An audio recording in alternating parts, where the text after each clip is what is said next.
To show us never ever to count on the expert in anything. Never to count on the expert doctors, never to count on the expert lawyers, never to count on the ministers, never ever to count on any expert. We do what needs to be done, yes, we do ishtadlut to get safe, but our faith should be only in Hashem, not in Hashem and someone else, and that's a very common mistake. It's written in Tehillim, I'm sure you read Tehillim from time to time. ארור הגבר אשר יפתח באדם. Curse be the person that trusts human being. It doesn't say you should not trust human being. That's what I say. But David HaMelech put a curse on every person, this was 3,000 years ago, that have faith in any human being, including the rabbis. The rabbi will save me. The rabbi can pray for you, give you a blessing, maybe his merit can save your life, yes. But to count that he will save you and not Hashem, that's already heresy. We're not supposed to trust in anyone, not in our boss, and not in our father-in-law, and not your father, and not your nothing. Even your own spouse. What's the proof for that? Rosh Hashanah. Rosh Hashanah. Rosh Hashanah, we read about few women that are all barren. Who? Chana, Sarah, Hashem pakad et Sarah, right? ויהי אחר הדברים האלה, this talking about Avraham and Sarah.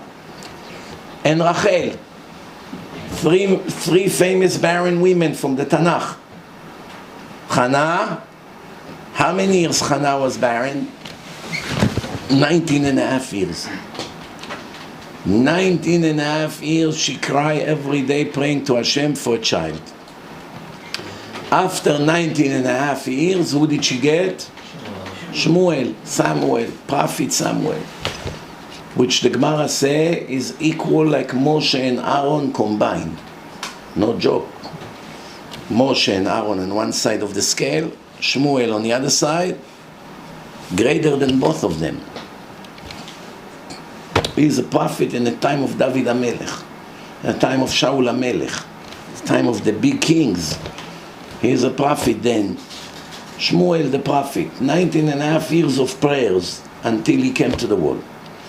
How many years Sarah was barren? She got married when she was 15. Avraham was 25. When did they have a child? 75 years later. She was 90. He was 100. 75 years. Think about it. And Rachel, she passed 36. So she was also, barren for a while, and she comes to Yaakov. Her sister already gave birth to 6, one after the other. She has nothing. And why we read about the 3 barren women on Rosh Hashanah? Yeah, the Gemara gives an answer because Sarah became pregnant then. It's because of the date. The date that they conceived was then. But there's a different reason as well. What's mutual between those 3 women is that their salvation came only after they stopped to trust their husband to save them. As long as they thought, I'm married to a righteous man, he will save me, on purpose Hashem did not give them the salvation. You trust Avraham, go to Avraham to give you kids. You trust Yaakov, go to Yaakov. You trust Elkanah, your husband, go to him to give you kids. If I don't approve it, can he do anything? No. How do we know it? Listen to this. Sarah, she complained to Avraham. Avraham said, I already have a child with Agar. She told him, go, I cannot have kids for you, go with Agar. He should have said, no, I don't want to go with Agar. I will wait as long as necessary until we will have together a child. Right away he went, Agar became pregnant. Yaakov, Rachel said to him, give me children, if not I'm dead, I'm dying. The Gemara says from here you see that someone who cannot have kids is equal in his mental state like someone that died. That's how bad it is. How do we learn it? From a verse in the Torah. Hava li banim ve'im ayin meta anochi. It doesn't mean physically she's going to die.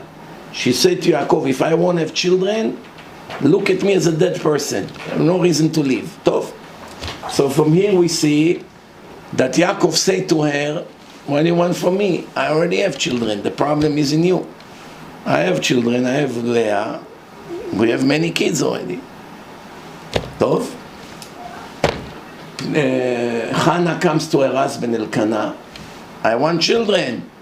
Why do you need children? I'm better than 10 kids for you. This is what the answer is. Anochi tov lach me'asara banim. Better you have me, it's better than to have 10 children.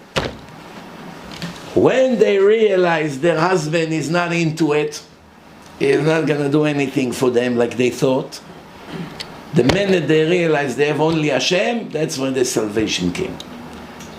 And that's what Rav Chaim Volozhin said, the student of Gaon Mivilna, in the darkest moment of your life, when things looks very, very bad, cloudy, black, dark, no solution, you have to remember there's a big sgula. What's the sgula? En od milvado. To think there's nothing but Hashem, no one but Hashem, nothing but Hashem. Some people, before the goyim kill them, the goyim, they have a minhag. What's the minhag? What is your final request before we kill you? Some rabbis say, I want a glass of water. Glass of water? I'm going to choke you now in a minute. What do you need a glass of water? Do you worry about being thirsty for the next 30 seconds? It looks like a joke, no? The rabbis really needed a glass of water?